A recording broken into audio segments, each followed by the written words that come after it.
Hi, I'm Mandy Shoemaker, and I'm here with my friend Jim Gum.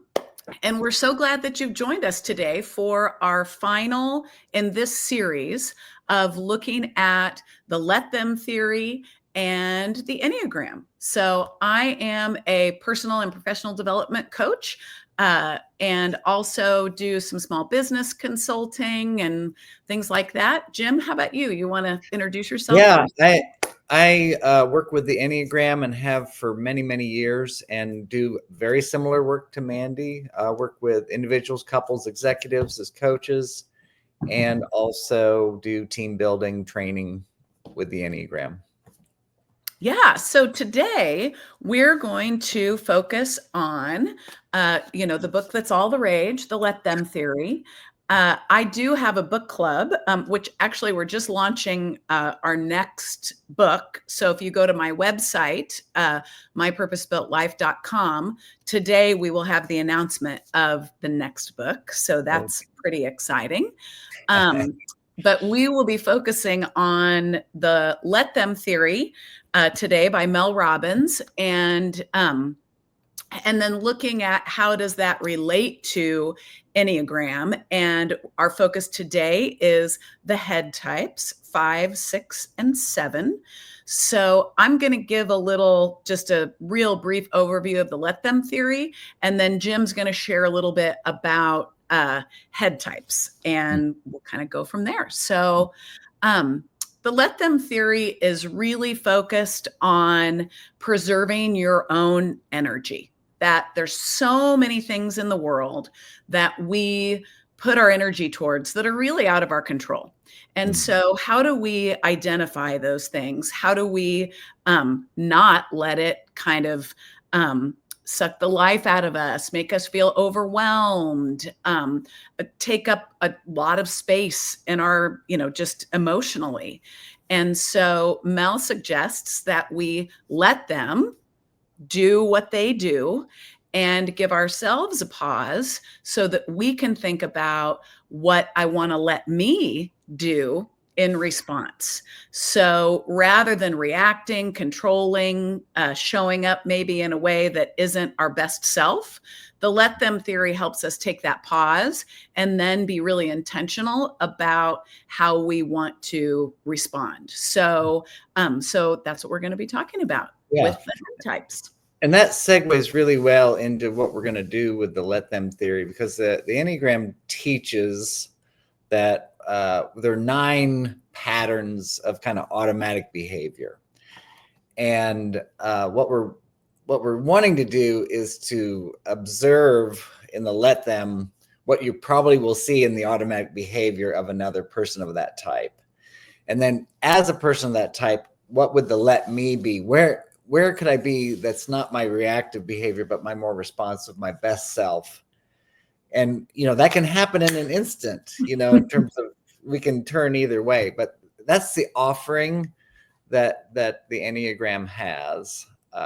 So in the thinking center, 5, 6, and 7, and this is according to Claudio Naranjo, one is more of a thinker, one is more of a feeler, and one is more of a doer. And in the thinking center, the 5 is the thinker in the thinking center. So a whole lot of thinking going on. The 6 is a doer in the thinking center. And the 7 is more of a feeler, passionate, enthusiastic. So if I was to kind of simplify what's going on in the head center, they're thinking about, and what gets head center people's attention is uncertainty. What's going to happen? What isn't nailed down? What do I not know? And with uncertainty comes fear. And we can call it all sorts of other things. I think fear is kind of an invisible passion. People talk about it maybe in terms of anxiety, restlessness, preoccupation, concern, wariness, preparation, all these things. But underneath that is a little bit of like fear, like what is going to happen. And so what head types try to do is they try to take care of the uncertainty by trying to get to some certainty. So for the 5, they're going to do it with their head. And so they need more information to deal with uncertainty. For the 6, they're the doer in the head center. They're going to attack the uncertainty with some preparation. And the 7 is going to attack the uncertainty with enthusiasm and just trying it out and see what happens, But there's still a fear there that's usually the most latent of all of them. So that's kind of where we are in the head center. We're trying to get rid of this uncertainty by a strategy, thinking, doing, or feeling to get us to a place of certainty. All right. This is a fun center to be looking at for me because I am a 7 and my husband's a 6. So I kind of really live in this world. Yeah, we do. It's a common combination too. I think there's a little yin yang going on with the 6. Interesting. Oh, interesting. Yeah. It's called yes and no, yes and no, yes and no. Yeah, but I think it might have been you who said to me, as I was kind of wrapping my head around being a 7, that 7s can charm and disarm.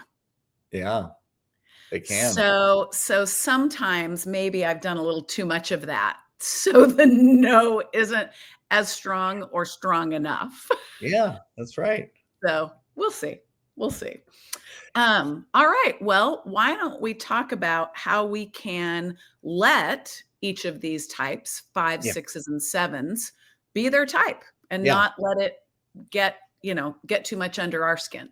Yeah. So just to succinctly put what 5s are like, they're observant, they're knowledgeable, they're rational. They're this archetype of the sage, wise man, wise woman.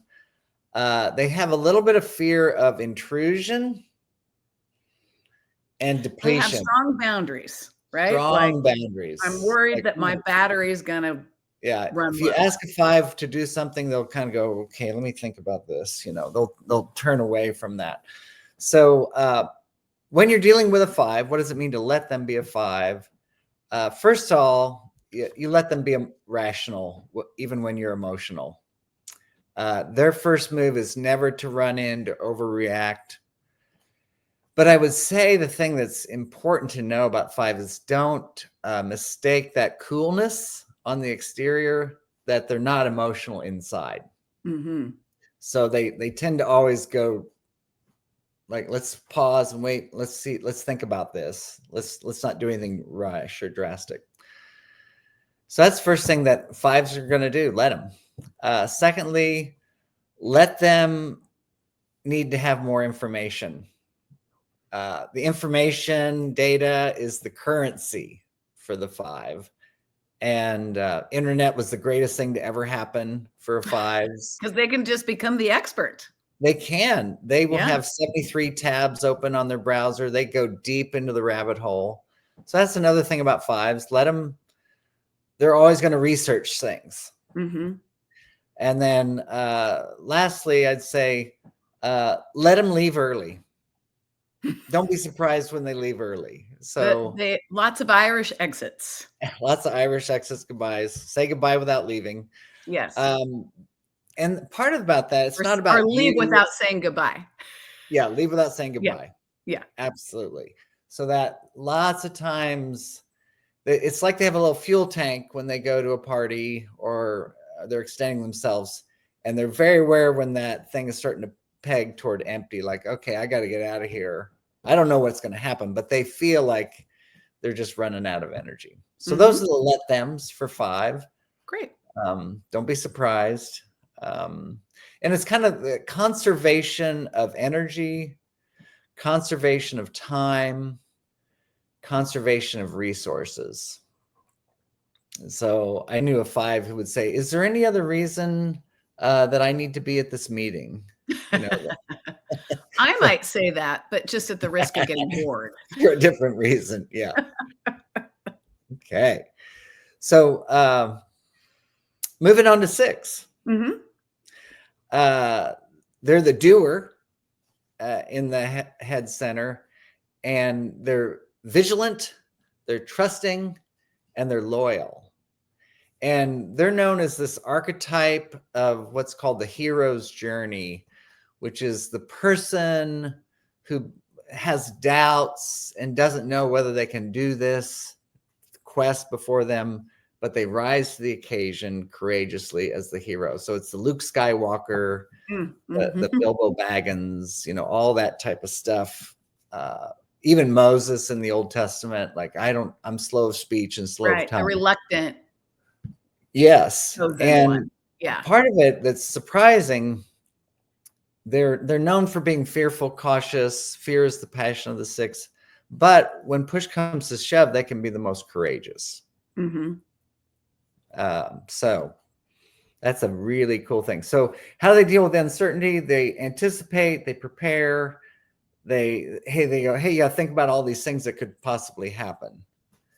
And they really thrive in areas where you want them to thrive, like engineering, accounting, law, where they anticipate. My husband does risk management. Oh, beautiful. Risk management. Yeah. No surprise. Now, the truth is most of those things aren't going to happen, but at least they've thought about them. Yeah. Yeah. So, and I have to say, as a 7, I've actually really, as I've learned about Enneagram and I've learned more about those gifts, I'm so much more open to listening to his doubts about whatever idea or fun thing I've brought up, because I understand myself as a 7, I might gloss over them or miss them, and that it's a gift that he has to think about those things. And I would say that for me too, as a 3, I'm often too optimistic about the efficiency with which something's going to get done, and my own belief or confidence that I'm going to be able to do it no matter what. Yeah. And 3s don't like the 6s sometimes because they slow them down, but that's exactly what they need often. Right. So, right. Yeah. All right. So how can we let them be a 6? So let them keep asking questions until they get their reservations answered. So I was at a workshop, and a woman who was a 6 goes, well, I'm going to keep asking you questions till I get comfortable. So that's her way of dealing with her uncertainty. Yeah. Another person, who was an engineer, had a similar strategy. And he said this, he said, nothing sets me off more than if you just try to cut me off and say, trust me. Because at that point, I will not trust you at all. Allow me to do my process of asking questions. Don't go, hey, it's going to be fine. Trust me. Like, okay, now, it red flag. Warning. Yeah. Secondly, I think let them have time to do due diligence. They'll feel more comfortable when they weigh the options and they consider what may go wrong. And I think sometimes I remember I was part of a large organization that would buy properties, and they would buy camping properties, and they would always go, well, we're going to do our due diligence. And they were looking at a property in, I think, Southwest Colorado. And as they looked at it, they realized, hey, there's really not any water in this camp. Like this is kind of a deal breaker, but that process of taking the time to realize that, or, we know that when you buy a house that you didn't do your due diligence about, and it's like, oh, it's such a painful thing. Yes. Lastly, you're going to have to let them miss out on something that you want to do, or they're doing without making light of their caution. They might say no. They might go, hey, I don't really feel comfortable in doing this. And you might just have to let them miss out. Like, okay, maybe all the convincing in the world isn't going to change their mind. And not make them feel bad about it. Not make them feel bad about it. That's right. Because I don't think it's going to change their attitude. Anything from you in terms of being married to someone who has a 6 as a spouse, that any anecdote you think about where you've had to let them? Yeah, I think, well, asking the questions, definitely. And safety. He's always been, kind of the safety guy. Um, he doesn't just naturally trust people, or he might always be looking for an ulterior motive. Yeah, yeah. Um, And we'll get to that. and that used to really, kind of push my buttons, because as a 7, I always want to be generous about my assumptions about people. So I'm Yeah. going to err completely on the other side. And so it is a nice balance, I would say. And one of the things you and I were talking, and I think I'm trying to think of exactly how you said it, but it was like, that 6s make really great life partners. Hmm. Just in that they're very loyal, they Mhm. are very, and I think that has really proven to be true, Mm. uh, in my life. And as I have grown through all these things that I've been working on, he's been really willing to grow with me, Yeah. and to let me do what I need to do. Yeah. So, yeah.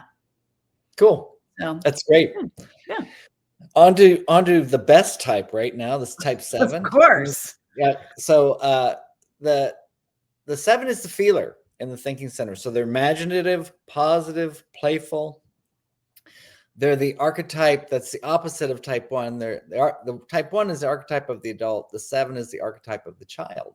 It's Peter Pan, the boy who wouldn't grow up. So Mhm. what are they afraid of is missing out on anything, and their fear of being told they can't do something or limited. So that's what's going on. So what does it mean to let them be a 7?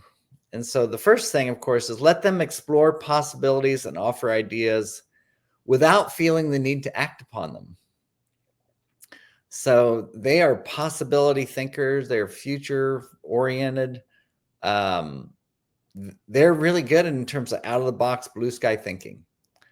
But it doesn't mean that all those ideas are the ones that need to be acted upon. Right. For sure. So ideation, that love of ideation. Mhm. Secondly, this is kind of the opposite of the 5. Let them be more enthusiastic than you will ever be. You will never be as enthusiastic as the 7. You might just be more practical or more rational. Right, And and maybe, 7 sort of, I feel like part of our enthusiasm is just part of how we deal with life. yeah, yeah. And what underneath that, what do you mean how we deal with life is enthusiasm? Well, I guess, if it's not worth being enthusiastic about, is it worth doing? Okay. Yeah. So in other words, Um, I the the sense is if I'm going to show up in life, it's going to be with my whole self. yeah, I'm fully there. Yeah. yeah, yeah. Okay. That's good. And then let them be more optimistic about something new. So new is, shiny, bright. The start is always better than the finish. Uh, they don't initially consider downsides, and so it's not only just new; it's also this. It's tied to future. It's tied Mhm, to what's going to happen in the future. So it's like, oh, it's not realized yet, and so that's why it's perfect and great mhm. because it's the potential to be there. Um, so let them be excited about something new. They might say that a lot, that they're really excited about this new thing. Yeah, and I would say just because we're excited about something new doesn't mean it's kind of like the idea thing. You Mhm. know, just because we're excited about something new doesn't mean that we do actually think it's the ultimate thing, the end all Yeah. be all, that we're going to get real excited in the beginning, but then it's going to settle in, you know, and so then some of those ideas that seemed really exciting and new, once you're 2 steps into it, you're like, "Nah, this is not so great." So we Yeah. also can pretty easily let things go. Yeah. Some And that's part of the how a 7 deals with uncertainty is this Mm-hmm. enthusiastic, let's try it. Okay, well now I know. Right. It's this experiential deciding about how something feels or is good or is it a fit. It's not as removed as the 5 and 6 is, where it's just theoretical. It's Mm-hmm. like, oh, let me see. Oh, okay, now that wasn't what I thought it was going to be. Right. You kind of have to try it on a little bit. Yeah, yeah, Yeah. Yeah. I would say also as sevens, and I think this has been even more so as I've gotten older, that I know what I don't like. yeah. And I will create plans to avoid that, Mm. like frantically, like almost dysfunctionally. Huh. So like like things that are important, like um if I feel like I'm going to be, and it has to do with the fear of being controlled or limited, but it kind of goes back to the 5 of, Mhm. if I think this thing is going to be go on too long, then, and it's going to get, and I'm not going to want to be there anymore, then do I really want to go? Yeah, Like it started to be more like that. Do I want to miss out on my own enjoyment and doing what I want to do? right. That's what's, not that I'm missing out on what other people are doing, but Yeah, more like missing out on what I yeah. perceive as what I want to do. So, Well, there's a strong aversion to being trapped and bored for the yes. 7s. Yes. And so what's happening is you're going, okay, I'm enthusiastic about this, but hey, last time I did something like this, I felt trapped and bored, which is really to be avoided, for the 7. Mhm. Oh, I don't want to be, I don't want to be stuck. Yeah. That stuck is scary. Yeah. So Stuck is scary. It's why I won't go on a cruise. those tiny little rooms. You ever seen a room? I've Oh, never to me, it's like more being stuck on a boat with people that I didn't choose to be there with. oh yeah. It's definitely that. Yes, definitely. Okay. So, We're gonna change now to yeah, let so me. let me. Yeah, and this is one of the things that, I am also an Enneagram practitioner, not nearly as much as experience as Jim, and what I love about the Enneagram, but also just the let them theory, is the whole idea of let me.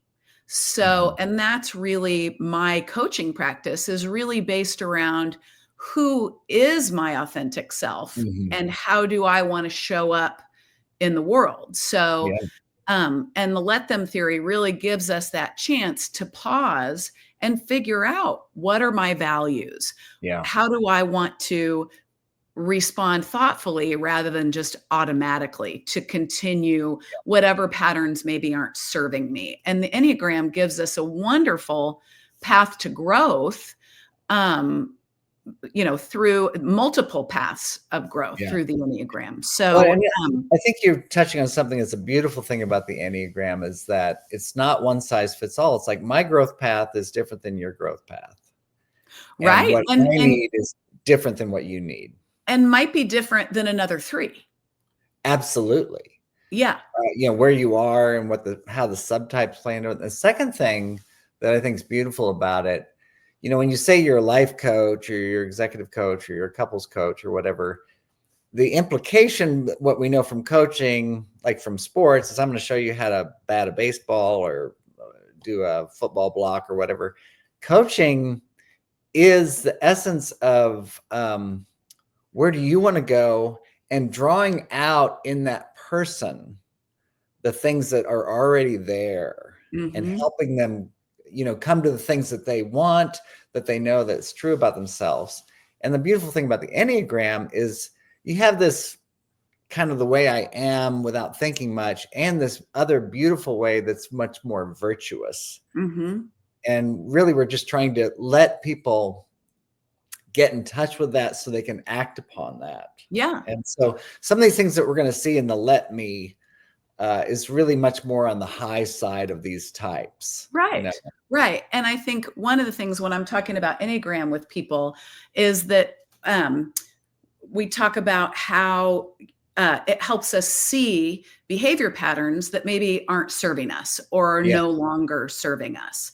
Yeah. And it helps us develop some new behavior patterns that may, and I think, so it helps us see what's keeping us from achieving where we want to go, that we Yeah. may just be, it may be so automatic and so entrenched that we don't see it. Yeah. And so, yeah, it just kind of shines a light on, helps you light up your path. Right.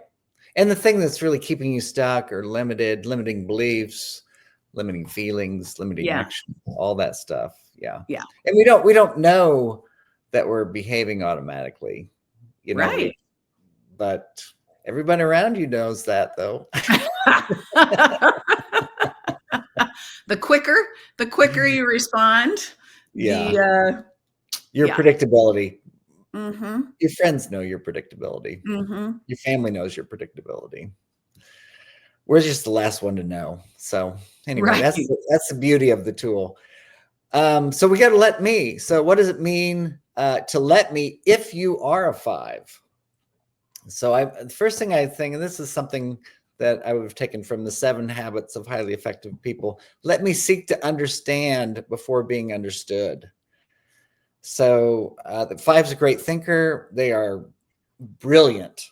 There's no doubt that they're brilliant. However, it's the human component. So compassionate understanding of another person creates connection and develops trust. So let me be open, seek to understand before being understood.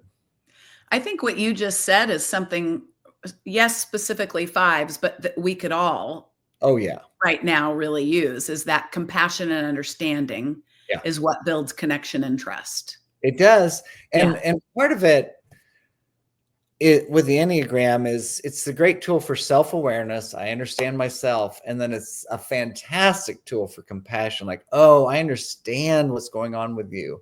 Mm-hmm. And the compassion part is like, this is hard to be that other type. It's not as great as, it seems on the outside. There's burdens that they're carrying. There's a weight to it. Yeah. As I carry my burden about my type too. So that compassion and understanding is really, if the Enneagram doesn't develop compassion for others, then it's wasted. It really is wasted.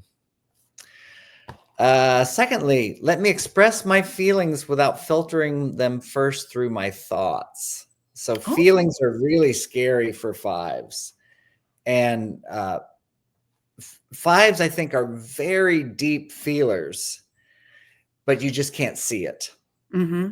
And then they're so used to kind of leaving their heart and going up into their head and trying to distance themselves from it because it's intense. And realizing that you can have your feelings and it's okay. And it's going to help you connect with people. And you're not going to lose control. I guarantee it. If you're a 5, you're not going to go, oh my gosh, I'm going to become a totally emotional person. No, you're highly 5s are highly sensitive, and they're so sensitive that sometimes they feel like they have to hold back because it's and that's why they escape a lot of times. They're just overwhelmed. Mm-hmm. That's overstimulated. Yeah. It's a paradox of that. And then lastly, let me believe that I'll have enough time, energy, and money to experience what life is offering. And this is true for all of us, but especially for the 5 is, let me go into this with an abundance mentality. Like, there's enough. Yeah. I'll be enough. I'll have enough. I might want to leave early, but maybe I might miss out, and I really won't die if I stay here just a little bit longer or just try to a little bit longer. Yeah. Yeah. You won't die. You said something earlier. I mean, actually, really in all of I see a strand here that is taking me back to a book that I read last year called The Good Life. And it is all about, the Harvard happiness study is kind of the slang term for it, but the longitudinal study following, I think it's called like the human condition or something like Yes, that. I think it's the longest ever study of Yeah, I mean, of human. just any group of Yeah. people, really. Mhm. And their findings just so strongly reinforce connection. Yeah. And no matter what your type is, being able to connect with other people is Yep. really key to having a happy life, having a life that feels like a good life. Right.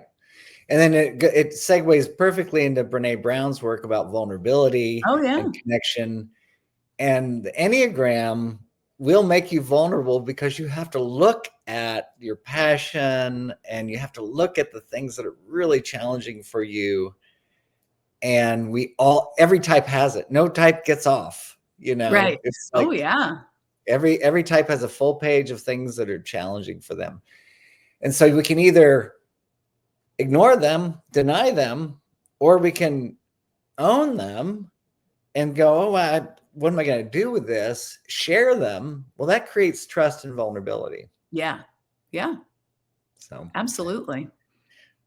moving on to Yeah. 6. Yeah. What does it mean to let me if you're 6? So first one is let me think the best of other people until they give me a reason to be cautious. So this initial like suspicion, Mhm. no one is to be trusted. It's a hard way to go through life. So let me start with, hey, they're not out to get me. Generous assumptions. Generous assumptions. I like that. Secondly, it's much more akin to this, but also let me have an open mind. So that thinking not just people, but like the situation. There's going to be initial energy with the 6 to just be skeptical. Like, I don't know. So skepticism is good and helpful. They 6s will say they have this thing. They have this spidey sense of like, hey, or they might have that sense around people, but let them also know that that's going on, and let me try to be open even when that's happening. I might be wrong, Right. but it also can just get to be a thing where it's a default. Like I won't trust anybody ever. I won't trust any new situation ever. And what happens then eventually that you're going to be very limited. Like, how do we learn stuff? It's like, wow, I thought I knew that. I actually didn't know that. you know, and I often think about what Richard Rohr would say about the Enneagram. Like, if you don't see the whole thing as somehow a little bit humiliating, you haven't quite found your type. Oh, yeah.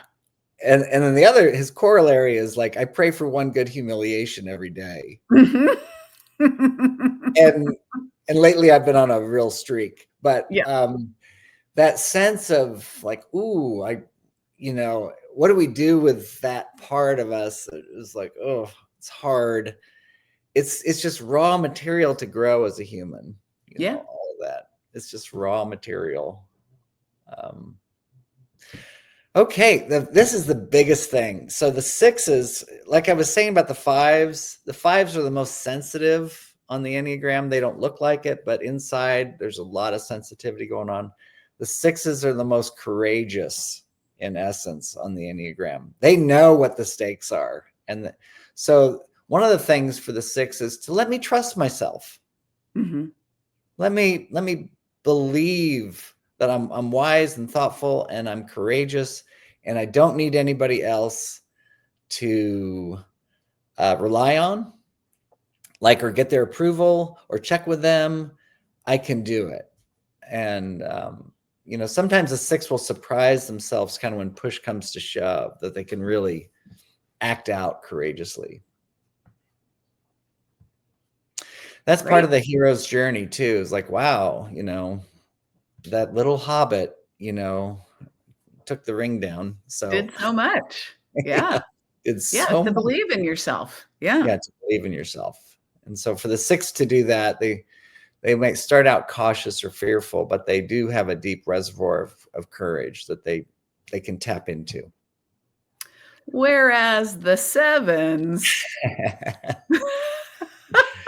Well, we'll see.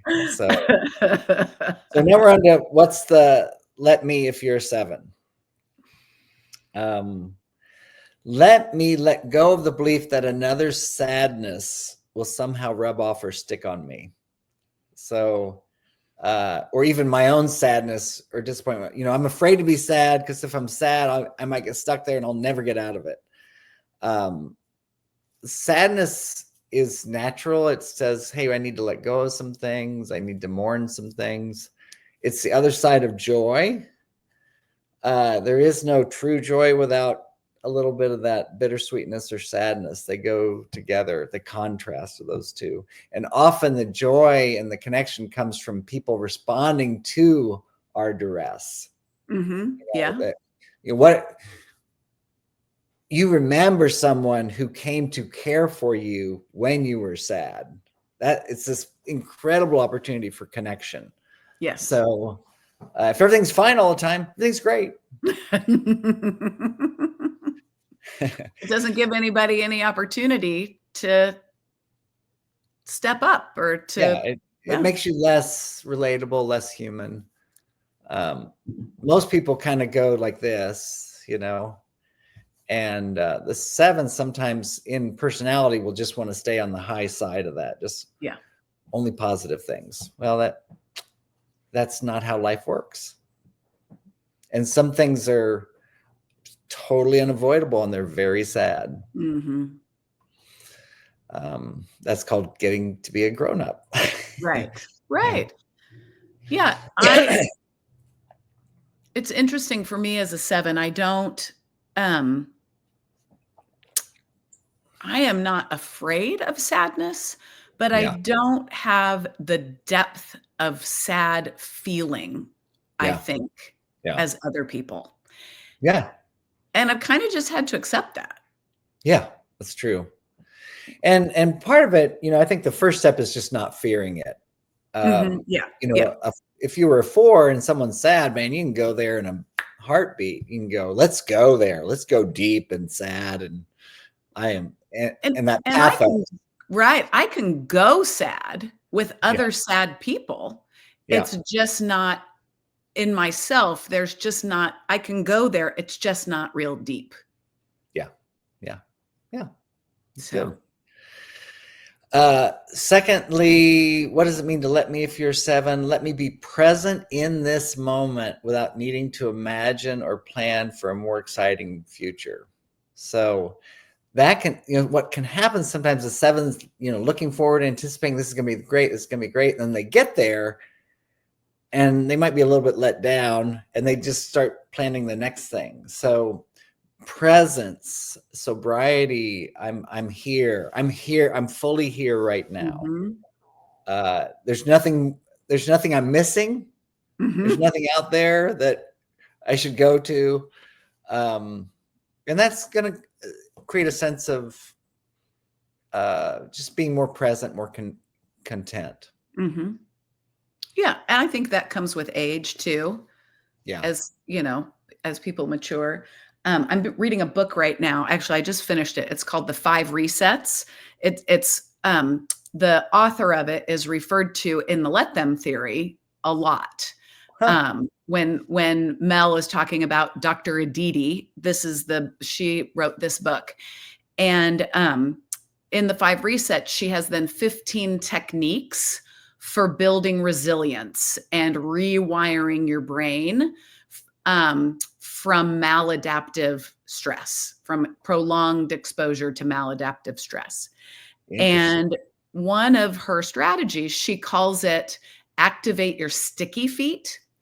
And really, it's just tune in to where you are and be where your feet are. Yeah. And that's the essence, I think, of the virtue of the 7 is the desire and the need for groundedness, to be fully grounded in yourself. And groundedness has presence. It has this moment, not the future, and I love that sticky feet idea. It's simple. It's simple. Yeah.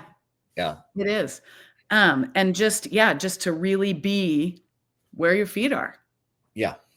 So, all right. And the last one. Last one. Let me finish what's important without being seduced by another's new thing. What? What? Yeah. I was working with a group, and there was a gentleman who was a 7, and he said his nickname was BSO, bright, shiny object. Oh, yeah. Squirrel. Yeah. And the temptation for the 7 is to, it's future, it's positive, it's shiny. And what will feel better is finishing the thing that you're in, or and you know that I have this, but this is a sign that I keep on my desk. So what's the one thing, Mandy? So the one thing is be a 1. Do the thing. If I'm floundering, do the thing that a 1 would do, because that's going to give me release. That's going to free me. Doing the thing that the 1 would do is going to give me the freedom that I seek, that's just under the surface. Yeah. And that's that paradox. There's a lot of paradoxical truths in the Enneagram, and we're connected with lines. The 7's connected to the 1. Yep. And so the paradox is that the 7 thinks, I want to be free, I want to be open, I want to be, all these things. But the freedom, the true freedom, is found in the happiness and, surprisingly, the joy, the deeper satisfaction. Like, oh my gosh, I put my nose to the grindstone. I did that thing. It's complete. And part of that trick for the 7 is connecting happiness to completion. Instead of happiness is something new or different, or that's something I'm learning. I'm so glad that I'm learning it. Yeah. So, as I'm certified through the IEQ 9, which is one of the sort of brands of Enneagram. And to complete that certification, I had to do a case study, and you have to do it you have to turn it in within 3 months of completing the coursework. And so typical, other 7s, maybe not, but this 7 would have waited until, would have just been really proud of myself to get it in by the deadline. Yeah. And I got it in a month early. Oh my gosh. Yeah. I know. But totally different way of being, to try to sure, you probably would have gotten it done on the 89th day or whatever it was. Oh, I would have, for sure. Yeah. And you've got a track record of doing that, but there's a cost to it. And what it's a mental cost of, this is weighing over me. It's weighing over me. It's not as fresh in my mind. I did all the pre-work for it, and then writing it out is, so. But then what I think what's interesting is, the 7 in personalities bargaining, like, oh, that's burdensome. Oh, that'll limit your freedom. Oh, I want to still be free. And you actually are less free because your mind is taken up with the worry, the stress, the preoccupation, the planning, the unproductive thought, I think is what it is. So yeah, absolutely. Yeah. So keys to growth, the growth of a 7. Oh yes. We're all there, aren't we? We're all there. Yeah. So we have come to our time. And it's always I always learn so much when we do these things. It's been fun. It's fun. It's fun to think through this lens. And we're both open for new clients, and would love to work with anybody, would love to work with any teams they have out there. Yeah, absolutely. And we are looking at continuing these LinkedIn lives for the foreseeable future at a cadence of about every 3 weeks.